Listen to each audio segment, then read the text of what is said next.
सो दोस्तों फाइनली आज मैं एक ऐसा टॉपिक के बारे में चर्चा करने जा रहा हूं जिस टॉपिक का क्वेश्चन आपके पेपर में आएगा नहीं बल्कि आएगा ही। इसलिए इस क्वेश्चन को बेहतरीन तरीके से देखें, समझे और मेरे दोस्तों आप अपने एग्जाम हॉल में तहलका मचा दे। आइए सर बात करते हैं वो क्वेश्चन है क्या।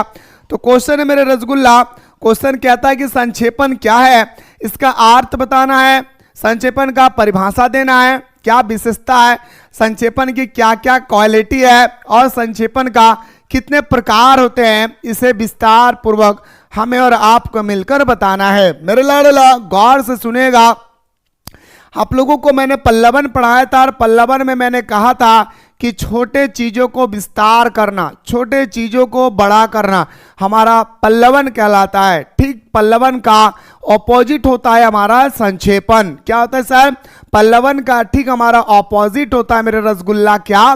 संक्षेपण। संक्षेपण कहता है क्या कि बड़ा बड़ा स्टोरी को शॉर्ट में लिखो। क्या मोहब्बत से बोलिए, बड़ा बड़ा स्टोरी को शॉर्ट में लिखो, उसी को बोलते हैं क्या?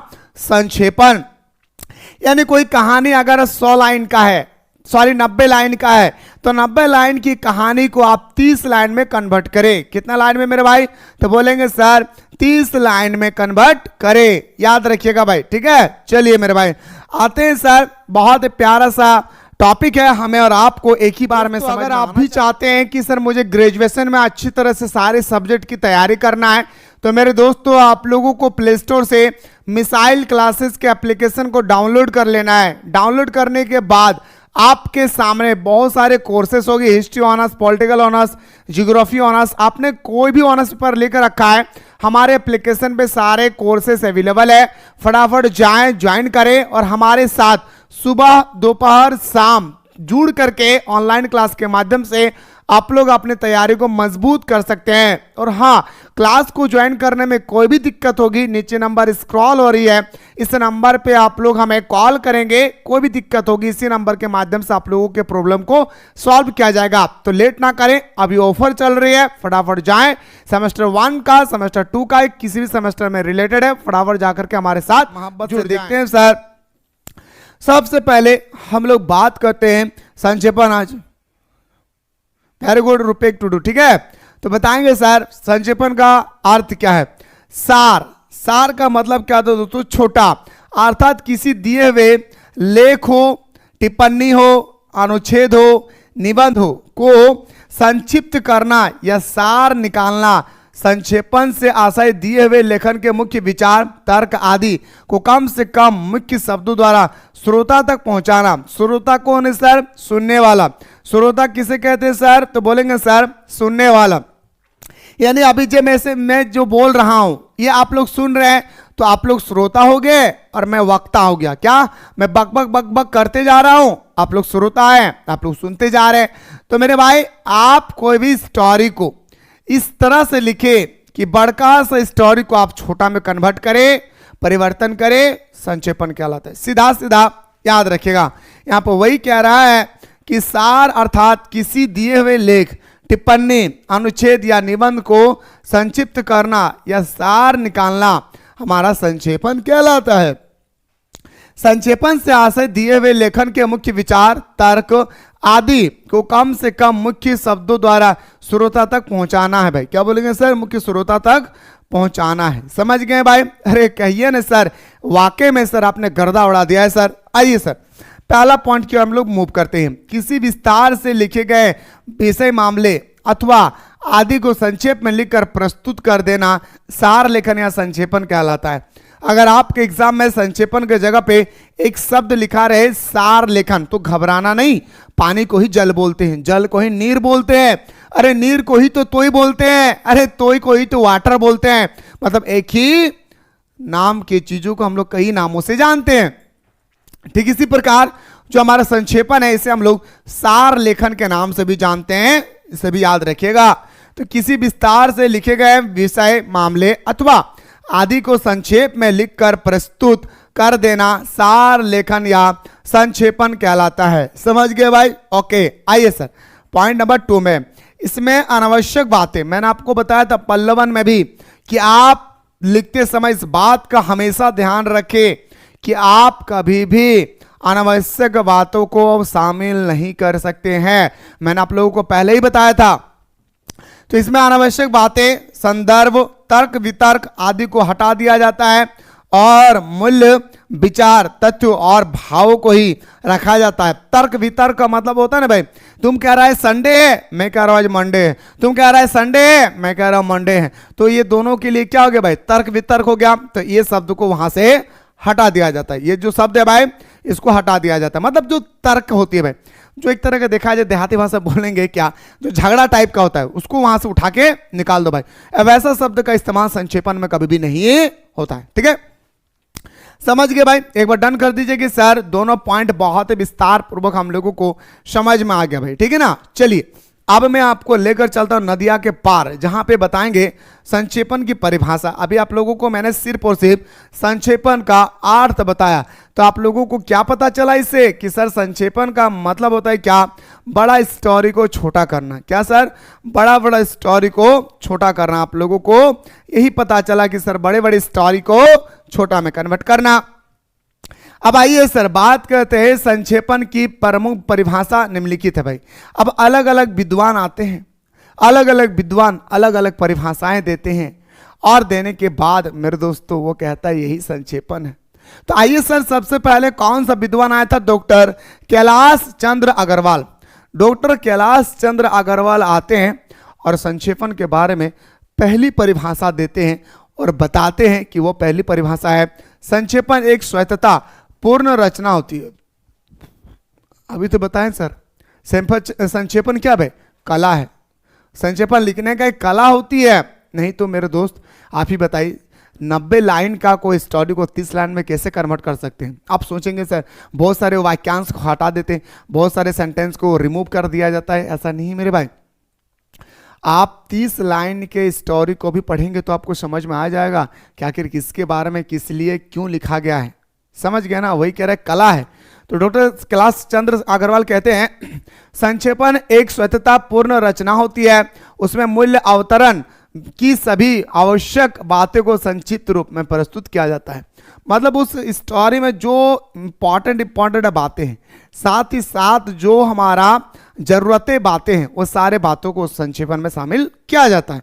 ये आपका कहना था चंद्र अग्रवाल का। पॉइंट नंबर 2 में जेबीसी बनार्ड क्या कहता है, संक्षेपण किसी लिखित सामग्री के आधारभूत तथ्यों का सुनियोजित संक्षिप्त इतिवृत्त है। मतलब बोलता है ना भाई कि जैसे मान के चलिए कि हम लोग कोलकाता गए, कोलकाता से अमेरिका गए, अमेरिका से फ्रांस गए, रूस गए, चाइना गए, डैड आप बोल सकते कि मैं यहां से चाइना गया, इसको बोलते संक्षेपण। समझ गए भाई, इसको हम लोग बोलते क्या, संक्षेपण। मतलब होता है दोस्तों कि बड़का सा बताने के वजह से आप शॉर्ट में बता दीजिए कि आप कहां से कहां गए, तो मैं धनबाद से चाइना गया, बस हो गया मेरा। वही कह रहा है हमारा बनार्ड चाचा। ठीक है, आइए सर पॉइंट नंबर 2 के बाद आते हैं। उपयुक्त परिभाषाओं के आधार पर सरल तरीके से हम कह सकते हैं कि अनावश्यक बातों को लगभग हटाकर 1/3 शब्द, मैंने अभी आपको बताया ना 90 का अगर हम लोग 1/3 भाग करेंगे तो कितना हो गया, 30 भाग हो गया सर, है ना। तो 30 भाग में लिखना है भाई। ठीक है, वही कह रहे हैं कि उपयुक्त परिभाषा के आधार पर सरल तरीके से हम यह कह सकते हैं कि अनावश्यक बातों को लगभग हटाकर 1/3 शब्दों में उसकी आवश्यक एवं महत्वपूर्ण बातों को व्यक्त कर देना ही संक्षेपण कहलाता है। सीधा सीधा मतलब याद रखेगा। अगर कोई 30 शब्द का है तो उसे आप 10 शब्द में कन्वर्ट कर दीजिए, कोई अगर 3 शब्दों में है उसे आप 1 शब्दों में कन्वर्ट कर दीजिए, तो मेरे दोस्तों वो क्या हो जाएगा, संक्षेपण हो जाएगा। एक बार बता दीजिए सर, वाकई में सर आप समझाएं और हमें समझ में ना आए, ऐसा हो ही नहीं सकता। एक बार दबा करके मेरे भाई सारा स्टूडेंट्स एक बार कमेंट करें। अब मैं आपको लेकर चलता हूं संक्षेपण के क्या गुण है, या आप यहाँ पे विशेषता की जगह ना एक और शब्द का इस्तेमाल कर सकते हैं। क्या पता है कि संक्षेपण लिखते समय हमें किन किन बातों का ध्यान रखना चाहिए। आप यहाँ पे ना उस शब्द का भी इस्तेमाल कर सकते हैं। समझिए मेरे बातों को, संक्षेपण लिखते समय हमें किन किन बातों का ध्यान रखना चाहिए, या संक्षेपण की क्या विशेषता है, या संक्षेपण के क्या गुण है। तीनों ही सेंटेंस एक जैसी होती है मेरे भाई, इसे आप लोग याद रखिए। पहला पॉइंट में आते हैं सर कि संक्षेपण का पहला गुण विस्तार से बचना। पहला ही भाई, पहला ही क्वालिटी कह रहा है संक्षेपण लिखते समय आपके मन में, आपके मस्तिष्क में यह ध्यान रहे कि आप संक्षेपण से, विस्तार से बचना है। आपको क्या करना है? विस्तार से बचना है। अनावश्यक और अप्रासंगिक अंशों के लिए इसमें बिल्कुल स्थान नहीं है। मतलब अनावश्यक बातें को आप संक्षेपण में शामिल नहीं कर सकते। याद रखिएगा, आप अनावश्यक बातें को संक्षेपण में शामिल नहीं कर सकते हैं, इसको याद रखिएगा।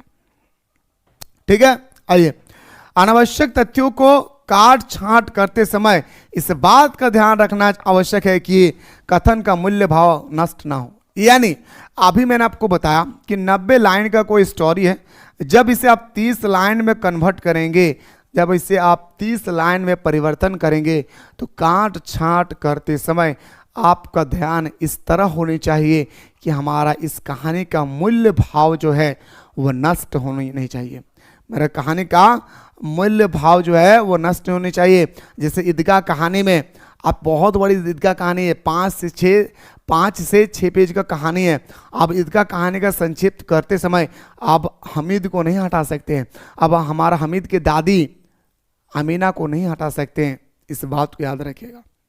ठीक है, आगे देखिए, विचारों का प्रवाह बना रहना चाहिए। विचारों का जो प्रवाह है, मतलब जिस टॉपिक में जिसके बारे में कहा गया उसके बारे में क्या होना चाहिए? विस्तार बना होना चाहिए।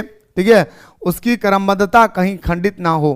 क्रमबद्धता मतलब सीक्वेंस। जैसे आपको बॉडी के बारे में लिखने के लिए कहा गया, आप बोलेगा कि बाल काला है, नाखून सफेद है, नहीं लिख सकते हैं।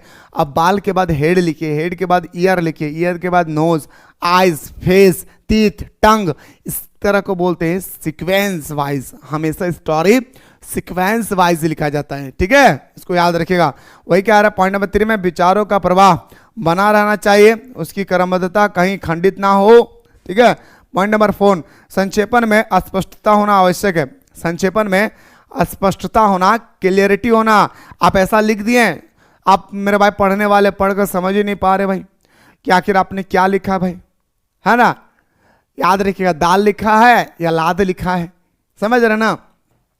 तो संक्षेपण में अस्पष्टता होना आवश्यक है। विचारों में कहीं उलझन पैदा नहीं होना चाहिए।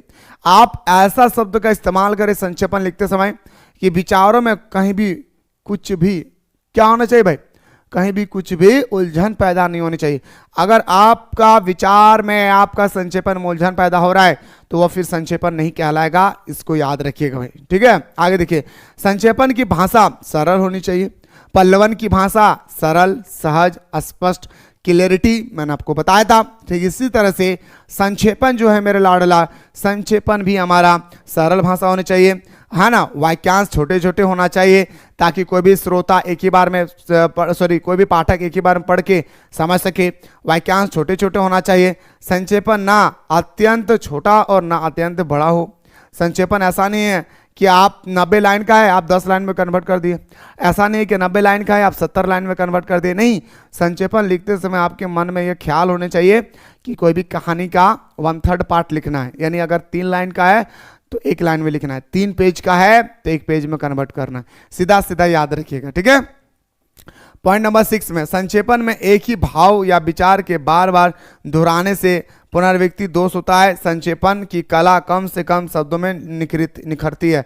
आप संक्षेपण लिखते समय इस बात का भी ध्यान रखें मेरे शेरनियों कि आप एक ही शब्द का बार बार इस्तेमाल नहीं कर सकते हैं। यह बताएगा दोस्तों पॉइंट नंबर 6 में। एक बार बता दीजिए मेरे भाई, क्या आप लोगों को पॉइंट नंबर 6 तक समझ में आ गया भाई? अब आते सर संक्षेपण की विधियां क्या क्या है सर। ठीक है, संक्षेपण की जो हमारा विधियां है सर, आखिर संक्षेपण का क्या क्या विधि होती है भाई। सबसे इंपॉर्टेंट बात आता है सर, संक्षेपण का विधि क्या क्या होता है दोस्तों। ठीक है, संक्षेपण का क्या होता है मेरा रसगुल्ला, तो विधि क्या क्या होती है। ठीक है, देखिए पहला पॉइंट, मूल्य अनुच्छेद को अच्छी तरह 1 या 2 बार पढ़कर कथन को समझने का प्रयास करना चाहिए। मैंने आपको बताया था कि पल्लवन लिखते समय कोई भी कहानी का पल्लवन लिख रहे हैं तो उस कहानी को आप 1 से 2 बार नहीं 10 बार पढ़िए, जब तक आपको पूरा डिटेल्स में मालूम ना चले तब तक आप किसी भी कहानी को पल्लवन नहीं कर सकते हैं। ठीक इसी तरह से संक्षेपण भी कहता है कि आप तब तक मेरे दोस्तों ना लिखे संक्षेपण जब तक उस कहानी का मूल्य भाव आपको पता ना चले, उस कहानी के बारे में पूर्णतः ज्ञान जब तक आपको ना हो मिले तब तक आप संक्षेपण नहीं लिख सकते हैं। इस बात को याद रखना। तो मूल्य अनुच्छेद को अच्छी तरह एक या दो बार पढ़कर कथन को समझने का प्रयास करना चाहिए। दूसरा पॉइंट में कहा गया सर एक या दो बार खंड खंड करके मूल्य अनुच्छेद की जरूरतों बातों तथा तथ्यों की रेखांकित करनी चाहिए। अब देखिए, आप जैसे दोस्तों पल्लवन पढ़ रहे हैं, ठीक है, सॉरी आप कोई भी कहानी को पढ़ रहे हैं, उसका संक्षेपण करना है। तो जब आप कहानी को पढ़ रहे हैं तो एक बार पढ़ने के बाद आपको पता नहीं चल पाया सही से कि आखिर किसके बारे में कहा गया। जब दूसरी बार जा रहे हैं ना, तो जब दूसरी बार पढ़ते हैं तो हमें देखने को मिलता है दोस्तों, हम लोग बचपन में करते थे 8-9 में, जो इंपॉर्टेंट सेंटेंस होता था ना उसको अंडरलाइन करते थे। हाँ या ना दादा, सही कहा है ना रे भाई हमारे बहन, कि हमने जब क्लास 8, 9, 10, 11 में पढ़ा लिया ना, तो जब हमने पढ़ा लिया ना तो जो इंपॉर्टेंट सेंटेंस होता था ना दादा, उसको रेखांकित करते थे, अंडरलाइन करते थे। क्यों? क्योंकि उससे पता चलता था कि इस चैप्टर का मेन पॉइंट यही सब है। हाँ या ना? आप कहेंगे सर मैं तो बुक ही नहीं पढ़ा हूं सर, तो मैं क्या बोलूंगा सर, ना हाँ ना। ठीक है, खराइए।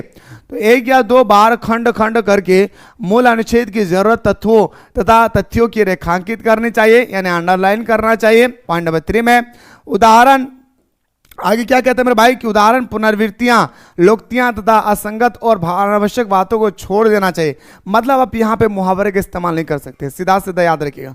यहाँ पे आप मुहावरे का भी इस्तेमाल नहीं कर सकते हैं, लोकोक्तियां का भी इस्तेमाल नहीं कर सकते। लोकोक्तियां नहीं बोलते भाई, कहानी एक तरह का होता है, सॉरी मतलब शॉर्ट स्टोरी टाइप का होता है। संक्षेपण हमेशा अन्य पुरुष में लिखा जाना चाहिए। आप बोलिएगा कि हम यहाँ पे संक्षेपण में मैं शब्द का या हम शब्द का इस्तेमाल करेंगे तो बिल्कुल गलत है भाई। आप ना तो यहाँ पे मैं शब्द का इस्तेमाल कर सकते हैं, ना आप यहाँ पे हाँ शब्द का इस्तेमाल कर सकते हैं, इसको याद रखिएगा। यहाँ पे संक्षेपण में आप ना तो मैं शब्द का इस्तेमाल कर सकते हैं और ना ही याद रखिएगा किसका, हम शब्द का इस्तेमाल कर सकते हैं। यह हमेशा अन्य पुरुष में लिखा जाता है, हमेशा। ये क्या होता है, रसगुल्ला ओ जाने मन दिल की टुकड़ा, तो बोलेंगे सर ये हमेशा अन्य पुरुष। जैसे मैं लिख रहा हूं तो मैं किरण के लिए लिखूंगा। क्या, किरण एक लड़की है जो मेरे विद्यार्थी है, वो रोज बोलते हैं कि मैं केक खिलाऊंगा सर, और आप केक नहीं खिलाते हैं, तो ये क्या हो गया, अन्य पुरुष पर हो गया। समझ गए बातों को। चलिए अगला पॉइंट, छोटे छोटे वाक्यांश का प्रयोग करना चाहिए और हमेशा इतना बड़का बड़का सेंटेंस नहीं बनाना है भाई। जब भी आप संक्षेपण कर रहे हैं छोटका छोटका शब्द बनाइए, छोटका छोटका वाक्य में कन्वर्ट कीजिए। जब आप छोटा छोटा वाक्य में कन्वर्ट करेंगे तो मेरे लाडला आपको एक ही बार में समझ में आ जाएगा पढ़कर। कोई भी अगर आपका संक्षेपण को पढ़ता है तो उनको एक ही बार में समझ में आ जाएगा कि आखिर उन्होंने क्या कहना चाहा। समझ गए। चलिए सर, छठा पॉइंट, अपनी तरफ से किसी भी भाव अथवा विचार को नहीं जोड़ना चाहिए। मैंने आपको पल्लवन में भी बताया था कि आप अपने तरफ से कोई भी भाव, कोई भी शब्द या कोई भी अनावश्यक बातें को आप संक्षेपण में नहीं लिख सकते।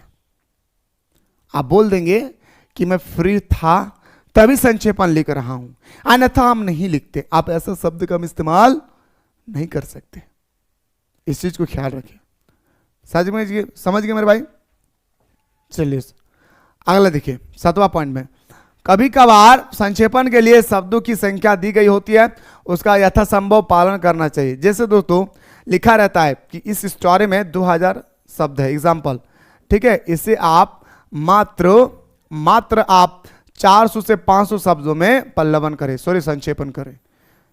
कभी कभी कोई भी संक्षेपण में लिखा हुआ रहता है, समझ गया ना भाई, कभी कभी कोई भी संक्षेपण में लिखा हुआ रहता है कि आपको इतना ही शब्दों में ही लिखना है, अनदर आप अगर ज्यादा बड़ा लिखते हैं तो आपका संक्षेपण गलत हो सकता है। समझ गए। अगला पॉइंट देखिए सर, संक्षेपण का आकार मूल्य अनुच्छेद के आकार का 1/3 होनी चाहिए। अभी तो मैंने बताया कि संक्षेपण अगर 90 किलो का है तो आपको 30 किलो में संक्षेपण करना है। 90 पेज में अगर है तो 30 पेज में कन्वर्ट करना है, यानी 1/3 पार्ट। ठीक है, जैसे मान के चलिए कि कोई अगर कोई कहानी अगर 120 का है तो उनका 1/3 पार्ट कितना हो जाएगा, 40। तो आपको 40 पेज में लिखना होगा। कोई कहानी अगर 120 पेज में है तो उसे आपको 40 पेज में कन्वर्ट करना है। कितना पेज में मेरे भाई? तो बोलेंगे सर 40 पेज में कन्वर्ट करना है। राइट, कहीं दिक्कत नहीं होनी चाहिए भाई, समझ गए भाई। चलिए सर अब बात करते हैं सर अगला पॉइंट पे, संक्षेपण के प्रकार। अब सबसे इंपॉर्टेंट आता है सर संक्षेपण का क्या क्या प्रकार हो सकते हैं। बट डन कर दीजिए कि सर यहाँ तक बहुत ही प्यारा तरीके से समझ में आ गया सर कि आप बताएं और हमें समझ में ना आए ऐसा हो ही नहीं सकता। खैर आइए संक्षेपण के प्रकार है ना, आइए सर बात करते हैं संक्षेपण। ठीक है, गौर कीजिएगा। पहला स्वतंत्र संक्षेपण। क्या बोलेंगे सर? पहला अगर हम लोग बात करते हैं मेरे भाई तो हमारा आता है सर स्वतंत्र संक्षेपण। यह संक्षेपण का एक सामान्य प्रकार है इसमें जिसमें किसी लेखांश यानी पैसेज का संक्षेपण कराया जाता है, जैसे स्कूल कॉलेज की पाठ्य पुस्तकों में ऐसे ही संक्षेपण के नाम से जाना जाता है। इसे स्वतंत्र संक्षेपण कहते हैं। स्वतंत्र संक्षेपण मतलब स्टूडेंट्स लाइफ में जैसे आप स्कूल जाते हैं, कॉलेज जाते हैं या कहीं लाइब्रेरी जाते हैं, इसके बारे में आप लोगों से लिखने के लिए कहा जाता है भाई। इसे आप लोग गौर से सुनिएगा। और मेरे भाई स्वतंत्र संक्षेपण एक बात याद रखिएगा, ये जो हमारा लेखांश होती है भाई, लेखांश का मतलब एक पैसेज टाइप का जो होता है, बहुत बड़ा बड़ा जो पैसेज होती है। जब आप 12th में थे तो आपको एक पैसेज मिला होगा भाई, जहाँ पे एक इतना बड़ा पैसेज होता था और उसको दोस्तों 4 से 5 लाइन में लिखना होता था। उसी को बोलते हैं दोस्तों हम लोग क्या, संक्षेपण एक तरह का बोल सकते हैं भाई। ठीक है, तो स्वतंत्र संक्षेपण यह संक्षेपण का एक सामान्य प्रकार है जिसमें किसी लेखांश पैसेज का संक्षेपण कराया जाता है, जैसे स्कूल कॉलेज की पाठ्य पुस्तक में से ऐसे ही संक्षेपण का नाम जाना जाता है। इसे स्वतंत्र संक्षेपण कहा जाता है। एक हमारा आता है दोस्तों क्या, प्रवाहमान संक्षेपण। क्या आता है सर? एक हमारा प्रवाहमान संक्षेपण। ठीक ना, जब कार्यालय में निस्तारण यानी समाधान, जब कार्यालय में समाधान के लिए ऐसा विषय आता है कि जिसमें पहले से पत्राचार हो रहा हो या पहले कुछ निर्णय हो चुका हो या आदेश आदि दिए जा चुके हो, तब उन पूर्णगामी पत्रों निर्णय आदि का परमहान संक्षेपण करने टिप्पणी के साथ कर दिया जाता है। यह प्रवाहमान संक्षेपण फाइल के साथ अलग कवर में रखा जाता है। ये ऑफिस में भी होता है मेरे भाई। ये क्या होता है मेरे भाई? ये हमारा ऑफिस में भी होता है। बोले मेरे रसगुल्ला क्या आप लोगों को यहाँ तक समझ में आ गया भाई? तो बोलेंगे सर बहुत ही प्यारे तरीके से हम लोगों को यहाँ तक समझ में आ गया भाई। जैसे कैसे लिखा जाता है आप इस एग्जांपल दे सकते हैं भाई। तालिका संक्षेपण। देखिए दोस्तों तीसरा पॉइंट में आता है दोस्तों हमारे क्या, तालिका संक्षेपण। ठीक है, चलिए बहुत दिनों से चले आ रहे हैं लंबे पत्राचार के संक्षेपण में एक से अधिक वैज्ञानिक पद्धति की सहायता लेनी पड़ती है। इस पद्धति में क्षैतिज तथा ऊर्ध्वाधर कॉलम बनाए जाते हैं। इसमें कुल 6 कॉलम होते हैं भाई। देखिए क्या क्या होता है, ये सब ना ऑफिस में काम आता है। ये जो मैं अभी आपको बात कर रहा हूँ तालिका संक्षेपण का ना, इतना बड़ा कोई केस आ गया भाई थाने में, ठीक है, इतना बड़ा कोई केस आ गया थाने में, उसे शॉर्ट में लिखना है भाई। तो शॉर्ट में कैसे लिखेगा? क्रम संख्या, पत्र संख्या, दिनांक, प्रेपक नहीं भाई, प्रेषक लिखा जाना चाहिए, प्रेपति, प्रयाग और विषय वस्तु। बस किस विषय में ये हुआ है तो बोलेंगे सर छेड़खानी की वजह से, कुछ भी हो वजह हो सकता है। दिनांक, ये पत्र संख्या, तो जो फाइल होती है ना फाइल, उसमें पत्र संख्या होती है। दिनांक जैसे आज को जो हमारा दिनांक है वो दिनांक होता है। प्रेरक जो लिखने के लिए कह रहा है या जो लिख रहा है, ये लिखने के लिए ये लिख रहा है और किस टॉपिक के बारे में लिख रहा है, यही होता है मेरे दोस्तों आपका संक्षेपण। गला बैठ गया मेरे भाई। बताएं मेरे रसगुल्ला क्या आप लोगों को बहुत ही प्यारा तरीके से समझ में आ गया? तो मेरे दोस्तों मैं आगे क्वेश्चन की ओर बढ़ जाऊं तो जल्दी से कमेंट सेक्शन में कमेंट करें कि सर आप बहुत ही प्यारा तरीके से हम लोगों को समझाएं। अब सबसे इंपॉर्टेंट टॉपिक आता है वो है आप लोगों का संक्षेपण के बाद संप्रेषण। क्या बोलेंगे सर? संक्षेपण के बाद आता है दोस्तों हमारा क्या, संप्रेषण। क्या बोलेंगे रसगुल्ला? फिर से बोलिए। संक्षेपण के बाद आता है दोस्तों हमारा क्या, संप्रेषण। तो अगर आप लोग चाहते हैं कि सर मेरे भाई 3 क्वेश्चन याद रखेगा, पल्लवन, संक्षेपण, संप्रेषण, कोई माई का लाल रोक नहीं सकता इन तीनों क्वेश्चन को आने से। इस बात को याद रखिएगा। खुलेआम चैलेंज, यूनिवर्सिटी का खुलेआम चैलेंज है भाई। इन 3 क्वेश्चन को आपको कोई रोक नहीं सकता, ये मेरी गारंटी है मेरे भाई। ठीक है, तो अगर आप लोगों को समझ में आ गया तो जल्दी से कमेंट सेक्शन में कमेंट करके इससे अगला टॉपिक भी बताइए।